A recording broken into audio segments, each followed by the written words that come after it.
आज की सुर्खी सड़कों के गड्ढों से होकर सुप्रीम कोर्ट की दहलीज तक जा पहुंची है। अदालतें अक्सर न्याय की तराजू थामे खड़ी नजर आती हैं, लेकिन जब तराजू के एक पलड़े पर जनता की बेबसी हो और दूसरे पर सरकार की सुस्ती, तो सवाल तीखे हो जाते हैं। सुप्रीम कोर्ट के जस्टिस सूर्यकांत और जस्टिस जयमालिया बागची की पीठ के सामने एक याचिका आई। याचिका क्या थी? मानो समस्याओं का एक पूरा शॉपिंग मॉल था। टूटी सड़कें, गिरते पुल, लटकते बिजली के तार और अधर में लटके अंडरपास। इसे देखकर जस्टिस सूर्यकांत बिफर पड़े। उन्होंने जो कहा वह लोकतंत्र के उस आईने की तरह है जिसमें धूल जमी हुई है। उन्होंने पूछा, क्या आप चाहते हैं कि पूरा देश हम ही चलाएं? अदालत की इस टिप्पणी के पीछे एक गहरा दर्द और एक कड़वा सच छिपा है। जब नागरिक को सड़क के गड्ढे भरवाने के लिए या बिजली के तारों की सुरक्षा के लिए देश की सबसे बड़ी अदालत का दरवाजा खटखटाना पड़े, तो समझ लीजिए कि प्रशासन का ढांचा चरमरा चुका है। जिम्मेदारी का संकट। क्या अब दिल्ली के किसी मोहल्ले की नाली साफ करवाने के लिए भी सुप्रीम कोर्ट के आदेश की जरूरत होगी? कार्यपालिका बनाम न्यायपालिका। संविधान ने काम बांटा था। सड़कें बनाना सरकार का काम है, कानून की व्याख्या करना अदालत का। लेकिन जब सरकारें इवेंट मैनेजमेंट में व्यस्त हो जाएं, तो बुनियादी सुविधाएं लावारिस हो जाती हैं। नोटिस का संदेश। अदालत ने डिजिटल व्यक्तिगत डेटा संरक्षण अधिनियम 2023 की वैधता पर केंद्र को नोटिस थमाया है। यह बताता है कि सरकार की नीतियां अब न्यायिक कसौटी पर कसी जा रही हैं।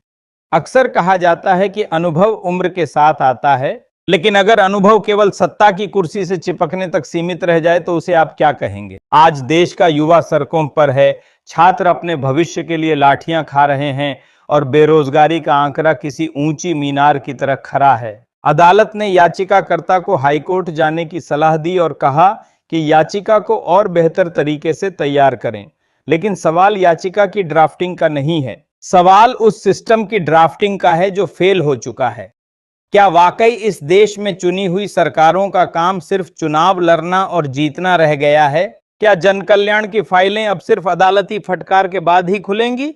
जस्टिस सूर्यकांत की टिप्पणी एक चेतावनी है। यह चेतावनी उन लोगों के लिए है जो सत्ता के गलियारों में बैठकर यह भूल गए हैं कि हिंदुस्तान सिर्फ विज्ञापनों में नहीं, बल्कि उन उखड़ी हुई सड़कों और लटकते तारों के नीचे भी बसता है। अगर हर काम सुप्रीम कोर्ट को ही करना है, तो फिर भारी भरकम लाव लश्कर और मंत्रालयों की फौज किस लिए है? क्या हम एक ऐसे दौर में हैं जहां सरकार सिर्फ प्रतीक बनकर रह गई है और समाधान के लिए जनता को सिर्फ न्यायपालिका की ओर देखना पड़ रहा है? आज की रिपोर्ट में इतना ही। सोचिएगा जरूर कि जिस देश में अदालत को पूछना पड़े कि क्या देश हम चलाएं, वहां लोकतंत्र की सेहत कैसी होगी। आज की सुर्खी सरहदों के आर पार गिरती मिसाइलों और उड़ते लड़ाकू विमानों की है, लेकिन इसकी गूंज भारत की संसद और रसोई घर तक सुनाई दे रही है।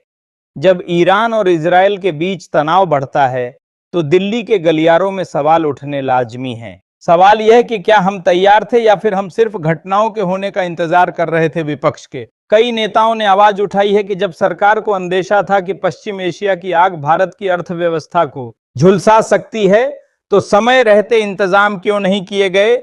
ईरान इजराइल संघर्ष सिर्फ दो देशों की जंग नहीं है, यह भारत के लिए तेल और व्यापार का संकट है। आंकड़ों का खेल समझिए। तेल की मार। भारत अपनी जरूरत का 85 से 90 कच्चा तेल आयात करता है। विशेषज्ञों का कहना है कि कच्चे तेल की कीमतों में हर 10% की बढ़ोतरी भारत की जीडीपी ग्रोथ को 0.22% से 0.24% तक कम कर सकती है। रसोई की आंच। भारत अपनी जरूरत का 60% एलपीजी आयात करता है, जिसका बड़ा हिस्सा इसी युद्धग्रस्त क्षेत्र से आता है। आज सिलेंडर की कीमतों में जो हलचल है, वह उसी होर्मुज जलडमरू मध्य के तनाव की कहानी कह रही है।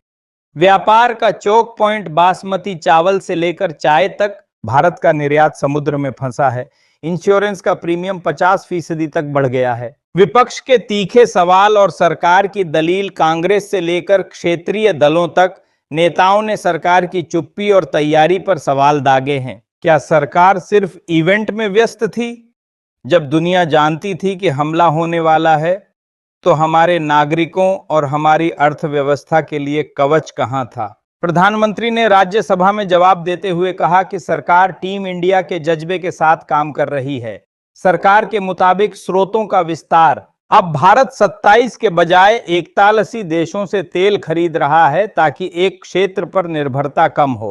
रणनीतिक भंडार। भारत के पास 53 लाख मीट्रिक टन का स्ट्रेटेजिक पेट्रोलियम रिजर्व है, जिसे और बढ़ाने पर काम चल रहा है।